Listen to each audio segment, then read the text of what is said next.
bertanya-tanya mengenai kurikulum Merdeka Belajar ini. Sebelumnya perkenalkan, saya Rinatriani dan teman saya Ida. Kami ingin bertanya tentang kurikulum Merdeka. Sebelumnya boleh perkenalkan Ibu. Saya Tisa Salasti, mengajar di sini sudah 14 tahun, sekitar ya 14 tahun. Saya mengajar di kelas 4 kurikulum Merdeka kebetulan. Apakah di sekolah ini sudah menerapkan kurikulum baru ini, yaitu kurikulum Merdeka Belajar? Sudah, kita mulai menerapkan kurikulum Merdeka di tahun pelajaran 2022-2023. Jadi ini masih berjalan 1 semester. Dimulai di kelas 1 dan kelas 4 dulu. Bagaimana pendapat Ibu mengenai kurikulum Merdeka Belajar ini, Bu? Ya, kurikulum Merdeka ini menurut saya adalah pengembangan dari kurikulum sebelumnya. Nah, tentunya kita sebagai pendidik harus menyukseskan program pemerintah ini, kemudian terus belajar agar pelaksanaan implementasi kurikulum Merdeka ini terlaksana dengan baik. Apakah terdapat banyak perubahan tentang proses pembelajarannya antara kurikulum sebelumnya dengan kurikulum Merdeka Belajar ini, Bu? Ya, menurut saya perubahan itu dari segi muatan pembelajaran. Kalau dulu sebelumnya tematik, pelajarannya terpadu, di mana siswa itu nggak kenal dia mapel, muatan pelajaran PPKN, bahasa Indonesia, matematika mungkin kenal ya, kenal dia angka ya, atau IPS, IPA itu mereka nggak tahu, yang tahu cuma guru karena dia tema. Namun untuk kurikulum Merdeka, anak-anak lebih mengenal muatan pembelajaran karena kita sudah belajarnya ke muatan pembelajaran. Jadi ada mapel PPKN. Jadi hari ini anak-anak kita PPKN, nah itu dia udah tahu itu ngambil buku PPKN. Hari ini kita pembelajaran bahasa Indonesia, mereka udah tahu berarti materinya adalah hari ini bahasa Indonesia. Kalau dulu kan kita tema 1 di sub tema ini, di PB ini gitu. Nah, jadi mereka nggak kenal kita PPKN, nggak ada. Nah, kalau itu selain itu saya rasa sama guru harus memberikan metode pembelajaran yang tepat untuk siswa dapat memperoleh pengalaman belajar yang bermakna tentunya. Kemudian, apakah di sekolah ini prasarana sudah memadai untuk melakukan proses pembelajaran? Untuk sekolah prasarana sudah, karena sumber belajar kita memanfaatkan lingkungan, kemudian kita juga memiliki banyak tumbuhan sebagai sumber belajar. Jadi kita bisa memanfaatkan lingkungan, memanfaatkan kelas, memanfaatkan media. Jadi insya Allah sudah tersedia, bisa dilaksanakan kurikulum Merdeka kalau dari fasilitas bisa. Bagaimana pendapat Ibu mengenai penggabungan mata pelajaran IPA dan IPS yang digabung menjadi IPAS? Saya rasa tidak ada masalah karena IPAS pada kurikulum Merdeka di kelas 4 ya, karena saya mengampu kelas 4, yang saya lihat adalah materi tersebut memang lebih dekat dengan kehidupan sehari-hari anak-anak, sesuai dengan kontekstual kehidupan nyata. Jadi tidak ada masalah dan tidak kesulitan bagi kita. Dengan itu anak-anak lebih mudah mempelajari karena dia memang berkaitan dengan kehidupan sehari-harinya. Selanjutnya, Bu, bagaimana persiapan Ibu untuk menghadapi kurikulum Merdeka Belajar ini, Bu? Langkah-langkah apa saja yang Ibu siapkan? Untuk menghadapi kurikulum Merdeka yang tadinya kita dari kurikulum 13, tahapan yang saya lakukan yang pertama adalah mencari tahu, mengenal ya, dengan cara belajar. Kenali apa itu kurikulum Merdeka. Jadi saya harus mengenali dulu kurikulum Merdeka itu. Jadi dengan cara belajar dari mana saja, lalu memanfaatkan fasilitas-fasilitas belajar yang disediakan pemerintah seperti platform Merdeka Mengajar, PMM yang bisa kita unduh di Android. Nah, itu adalah salah satu fasilitas yang diberikan pemerintah untuk kenal dengan kurikulum Merdeka. Kemudian dari guru berbagi, jadi pemerintah itu sudah menyediakan banyak wahana ya sebenarnya untuk guru, tahapan guru masuk ke kurikulum Merdeka ini. Jadi intinya adalah belajar.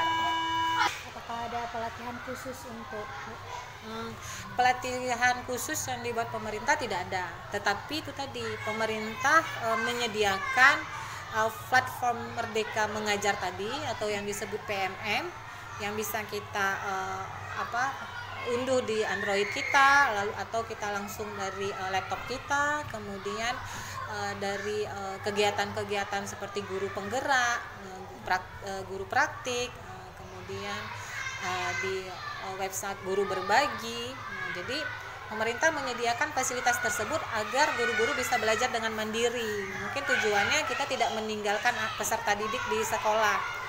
Dengan mengikuti pelatihan kita tidak meninggalkan anak-anak di sekolah, tapi kita mengikuti pelatihan secara mandiri dari yang sudah difasilitasi dengan pemerintah.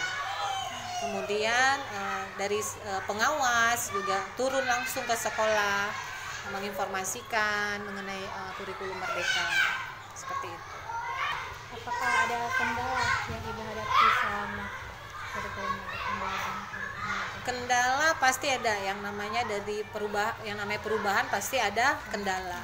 Tapi kendala itu tidak akan menjadi besar karena kita punya niatan ingin maju, ingin mengikuti demi kemajuan peserta didik.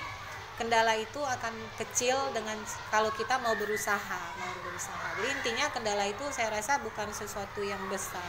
Karena guru tuh memang harus maju ya kan. Jadi harus berusaha berubah, mengikuti apa yang sudah ditetapkan pemerintah, ya kita ikuti dengan cara belajar. Saya rasa tidak ada kendala yang sulit yang tidak bisa dipecahkan. Kemudian untuk proses pembelajaran IPS, Bu, apa pendekatan dan model pembelajaran yang sering Ibu gunakan pada pembelajaran IPS di dalam kelas? Pendekatan pembelajaran digunakan adalah ke student center ya. Jadi murid itu adalah pusat pembelajaran, bukan lagi guru ya, teacher center, hanya guru pusatnya pada guru. Tapi kita pendekatan adalah pusatnya adalah peserta didik, kemudian menggunakan metode tanya jawab, tidak hanya ceramah, metode diskusi.